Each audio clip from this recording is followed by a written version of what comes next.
can get so wrapped up in a topic that I just let a break go right by, a commercial break, and that's, it's something the network really hates. So anyway, Butch, sex, age, race, religion, anything else? Any common factors that... About the most common factor was young adults aged 13 to 19 was the most of the people that were missing. But again, like I said before, as they cleaned out and started to get down to the whereabouts and the findings, that same group was the group that was most likely to be found. The runaways. Yep, and followed by them, it was females in the aged 30 to 40 group, and males started again at very young ages. Also went back into that 95% of being found, but carried on with males in their 40s and 50s as missing. And a lot of that, when you look at the reports, it almost looks like a lot of them had dementia or the beginnings of Alzheimer's, because they all had medical records of pertaining to those illnesses. Okay. I wonder if that's the reason for the disappearance, or that's what's being studied. I think that's what's being studied. I don't think that's the reason for the disappearance. There's just too many people. I mean, if we were talking about, 100,000 over 10 years, well, that's nothing. That could be just people walking off. Okay. Butch, do you think that our government is well aware of what's going on? Absolutely. You do? Yes. Do you think, as the old rumor goes, that a deal was, in fact, made? Yes, I do.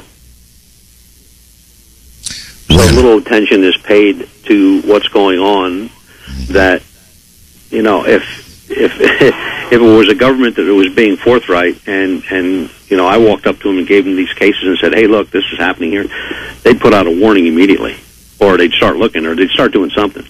But this stuff, like I said before, it's just considered by the government and ufologists in general as bad taste, not to be mentioned, never happened, never going to happen. When do you think this deal was done? 50s, early 50s. The 50s.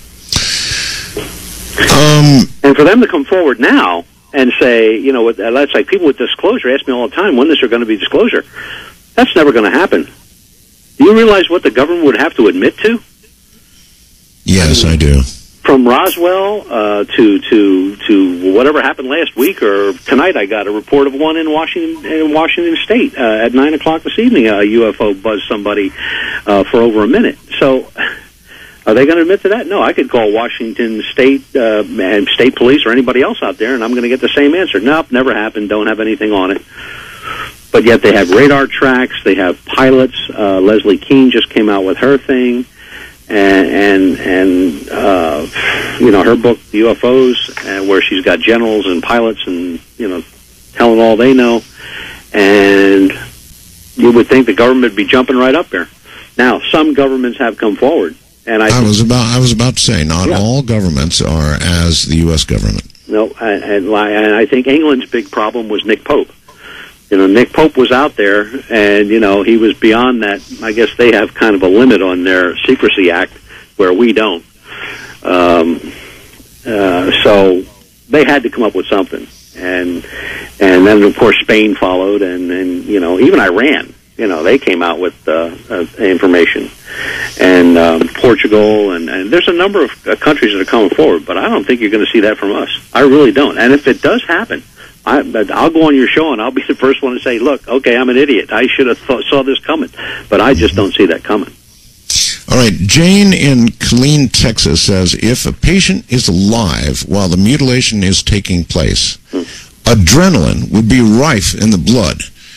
Maybe they want the adrenaline too. So I don't know about that. But is, in fact, that one result? Certainly that's true, although there isn't much blood left, is there? No. In what little blood there is left, you would think there would be a